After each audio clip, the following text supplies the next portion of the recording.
Sakal Gunaarnavasya Vande Guru Sri Charanarabindam. Sri Vyasadeva said, "All you have said about me is perfectly correct. Despite all this, I am not pacified. I therefore question you about the root cause of my dissatisfaction, for you are a man of unlimited knowledge due to your being the offspring of Wama, who is self-born without mundane father and mother. In the material world, everyone is engrossed with the idea of identifying the body or the mind with the self. As such, all knowledge disseminated in the material world is related either with the body or with the mind, and that is the root cause of all despondencies.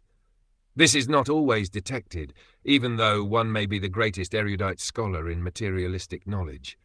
It is good, therefore, to approach a personality like Narad to solve the root cause of all despondencies. Why Narad should be approached is explained below.